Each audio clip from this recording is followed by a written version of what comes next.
Ready for the show, Danny? Welcome to MsMojo, and today we're counting down our picks for the top 10 ugly Betty moments. No, Mark, this shoot is an A cup. My plan for the maids. Double day.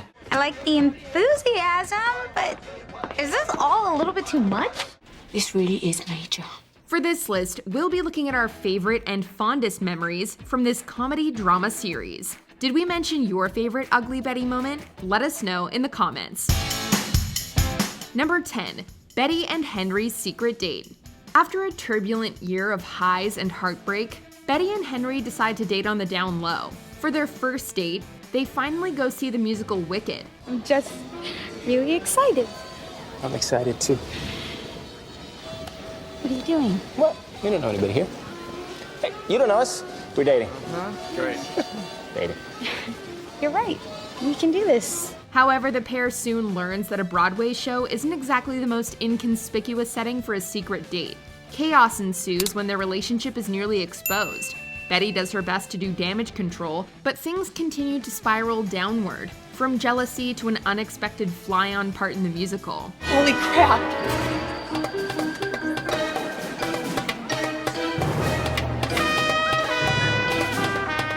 Smile, Betty. We're on Broadway. Betty returns home crestfallen after her disastrous night, but Hilda urges her to follow her heart. We're sure that this episode was very popular among musical theater fans. When you and I defying gravity, they'll never bring us down. Number 9, Victoria Beckham upstages the bride. With Nico no longer attending the wedding, Wilhelmina calls in a famous friend to take over maid of honor duties. Only she soon regrets her decision when Posh Spice steals her spotlight. Oh my God, it's perfect spice. I have a new muse. Hello? After several attempts to take back the limelight, she ultimately decides that maybe she doesn't need a maid of honor after all. We can't find her anywhere. Oh, Posh flaked? Oh, darn. Well, I guess we'll have to go ahead without her. Poor thing, I hope she's all right. Beckham was offered a role after she met Eric Mabius, who portrays Daniel, at a London awards show. You're not serious. You're right. Mark, get us some flats. Reportedly, she was paid around $95,000 for her guest appearance. Number 8, Betty's first day. How could we not include the moment that started it all? Betty's first day at Mode is certainly a memorable one. We're introduced to our adorkable protagonist as she's thrust into the deep end of the fast-paced fashion industry. Okay, FYI, Betsy, assistants are usually here before their bosses. Oh, well, I was filling out paperwork in HR.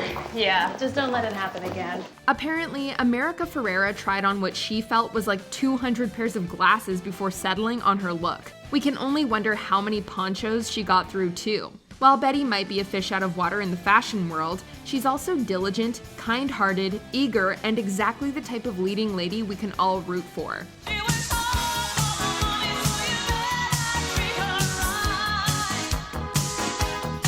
Eventually, even Daniel realizes that she's exactly what he needed all along. Work. Well, the idea was actually... His best one, don't you think?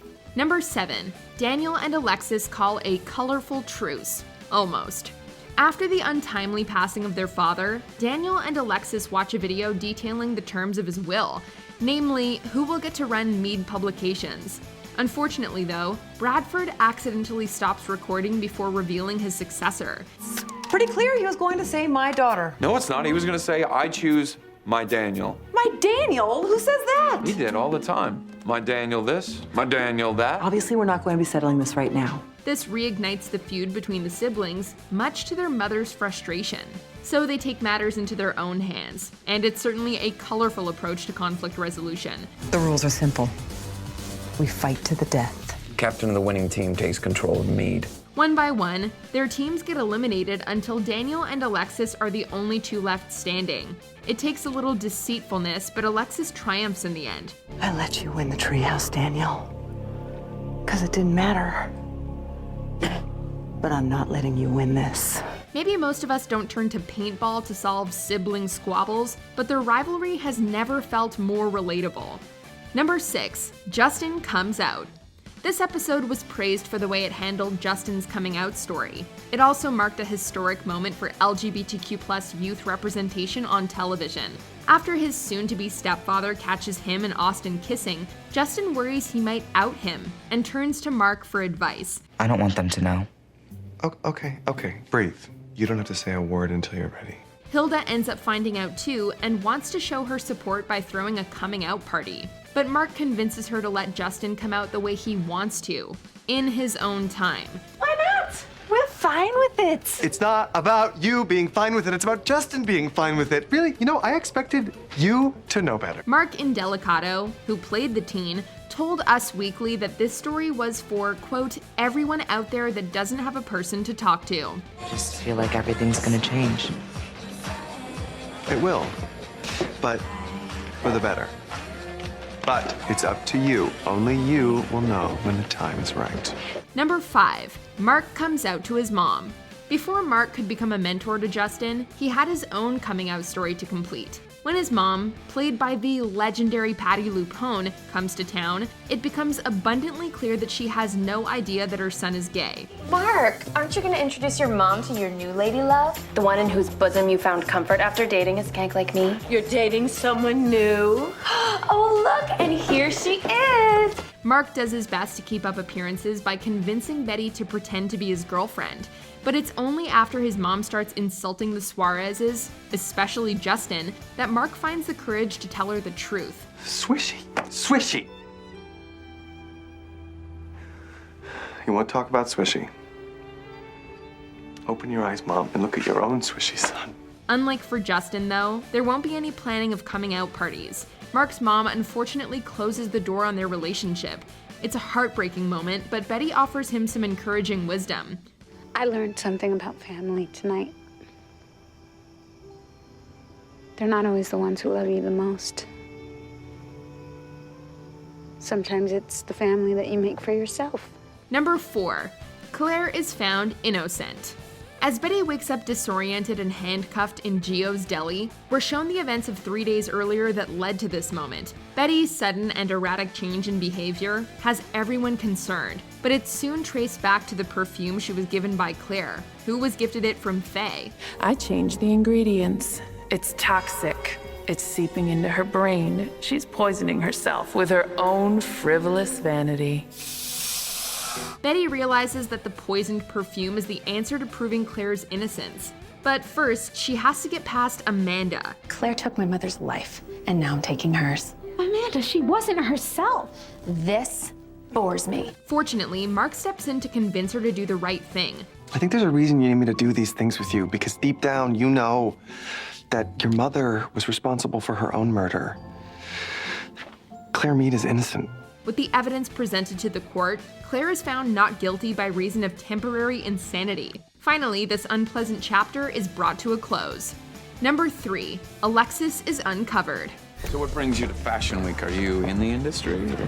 Not yet, but I'm hoping to make a big splash. Alexis Mead has been a strong presence at Mode since day one, even if we didn't always know it.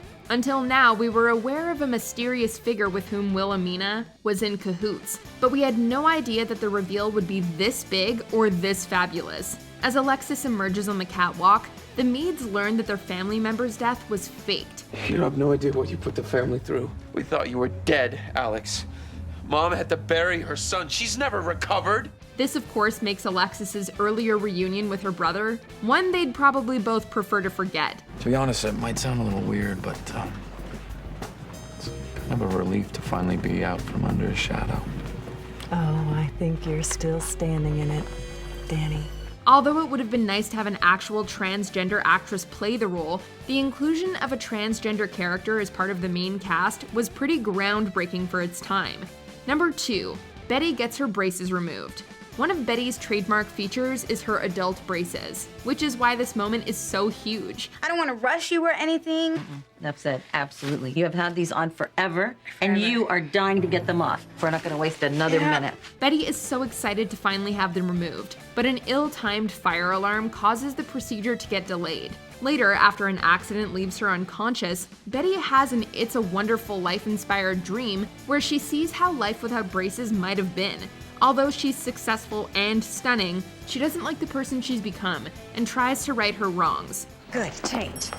But maybe think about keeping the hair. I love the hair. But when she abruptly returns to reality, her dream influences her actions and causes her to get her braces caught in a $1 million bra. Only Betty could make something as simple as removing braces so hilariously over the top. What? Why are you looking at me like that? Is something wrong? No, it looks... Betty, you look great. Before we unveil our #1 pick, here are some honorable mentions. Justin auditions for Broadway. He would make an excellent Billy Elliot. Not bad, right? But not this.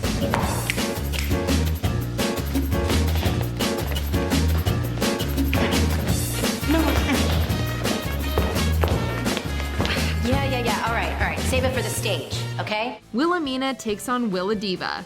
It's Shantae You Stay from Us. Watch out, boy, she'll chew you. Whoa, here she comes. She's a man-eater. Betty meets Adele. Betty says hello to the singer. What is she doing here? What are you doing here? Your photo shoot, I believe. And I heard I was getting a foot massage. Never had one before. Oh my God, me neither. We have that in common. I have something in common with Adele. Justin awards his mother Hilda Homecoming Queen. He finds the silver lining on the homecoming crown. She's with me every step of the way, and that's pretty hard, because I'm a high-maintenance kid. So, thank you. Betty meets her grandmother. She learns the truth about her parents. Yo estaba equivocada. Vete con Ignacio. Una mujer tiene que estar al lado del hombre que ama. No importa que tenga que dejar la familia. Before we continue, be sure to subscribe to our channel and ring the bell to get notified about our latest videos. You have the option to be notified for occasional videos or all of them. If you're on your phone, make sure you go into your settings and switch on notifications. #1. Do Betty and Daniel end up together? Despite a rough start, there was always a subtle will they, won't they tension teased between Betty and her boss. When Betty leaves Mode for London and, especially after Daniel doesn't show up to her farewell party, it seems like things reach their final conclusion. I think he hates me now. He doesn't. Losing you is very hard for him, Betty. I don't even think he knows quite why yet. What do you mean? I have a theory. However, their two paths cross once again when Daniel ends up in London, where she's now thriving. And I also realized I didn't say goodbye, which is really not cool. So, goodbye. And good luck. He invites her to dinner and they exchange meaningful smiles, but that's about it. Their prospective relationship is alluded to, at the absolute most, leaving us wondering whether or not they'll end up together. Hey, if you want something to do, I am looking for a new assistant. Well, maybe I'll submit my resume. The series was always about Betty's journey and her life. Clearly, the creators plan to keep it that way until the very end. Unless, reboot, anyone? Do you agree with our picks? Check out this other recent clip from MsMojo and be sure to subscribe and ring the bell to be notified about our latest videos.